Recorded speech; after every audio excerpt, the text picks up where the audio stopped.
আসসালামু আলাইকুম ওয়া রাহমাতুল্লাহি ওয়া বারাকাতুহু। কেমন আছেন বন্ধুরা? আশা করি সকলেই ভালো আছেন, ভালো থাকেন এই দোয়াই করি। ফেসবুকে দেখলাম একজন আলেম, উনি নিজেকে আওলাদে রসুল দাবি করতে গিয়ে উনি বলছেন ওনার রক্ত একদিক থেকে হলো আব্বাস রাদিয়াল্লাহু আনহুর, আরেক দিক থেকে হলো আবু বকর রাদিয়াল্লাহু আনহুর। উনি কি ইতিহাস পড়েছেন?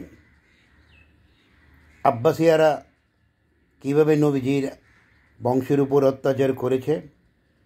কাজে আপনি যদি আব্বাসি রক্ত আপনার গায়ে থাকে, আপনি অত্যন্ত খারাপ লোক এবং আপনার কথাবার্তা সবই উস্কানিমূলক এবং মানুষের নিন্দা করে বেড়ান আর মানুষকে কাফের ফতোয়া দেন। আপনি খারাপ লোক, এটা নিঃসন্দেহে কোনো সন্দেহ নাই।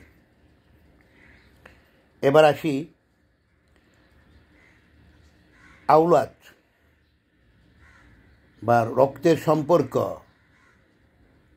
কতটা সিঁড়ি পর্যন্ত থাকে। যেমন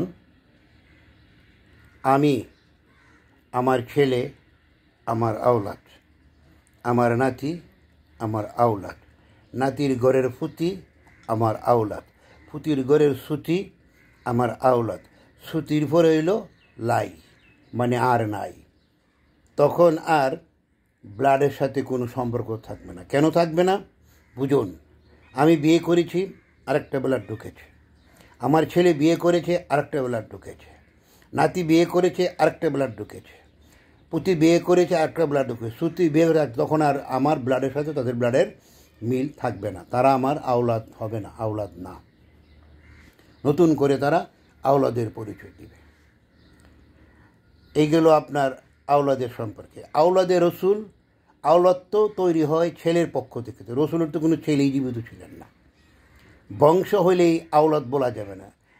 নবীজির বংশ তো আবুল আহাব জন্ম নিয়েছেন, ওনার চাচা নাকি। তারপর হলো আপনার আবু জাহেল, এরা বংশের লোক না, চাচা না, রক্ত আছে না ওনার গায়ে। তাই বলে কেউ উনি আওলাদে রসুল হতে পারবে? প্রকৃত দৃষ্টিতে আদম থেকে সৃষ্টি করে আমরা সকলেই আদম সন্তান হিসাবে আদম সন্তান, কিন্তু আওলাদ বলতে পারবো না। কারণ আওলাদ 5 পিঢ়ির পরে আর আওলাদের কোনো সম্পর্ক থাকে না।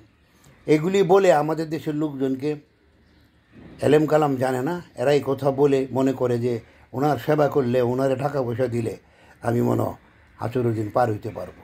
সাধারণ মানুষ এটা মনে করে, আর উনি এই সুযোগ নিয়ে মানুষের কাছ থেকে টাকা পয়সা অর্থ লুণ্ঠন করে নিয়ে যায়। এরা বন্ড, এত কোনো সন্দেহ নাই।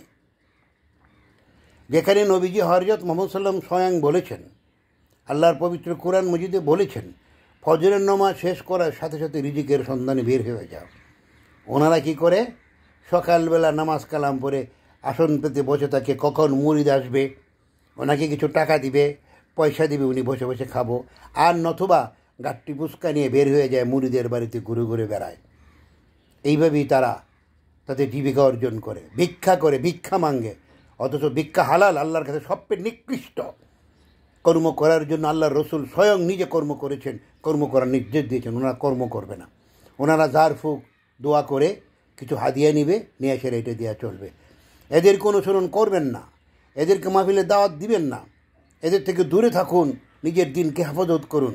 মনে রাখবেন, আল্লাহ রাব্বুল আলামিন পরিষ্কার ভাষায় বলেছে, সহি শুদ্ধ ইবাদত না হলে আল্লাহ গ্রহণ করবে না। আমি তোমাদেরকে যেভাবে দেখিয়েছি ঠিক সেইভাবে তোমরা ইবাদত করো। সকল ভণ্ডদেরকে দূর করে দাও।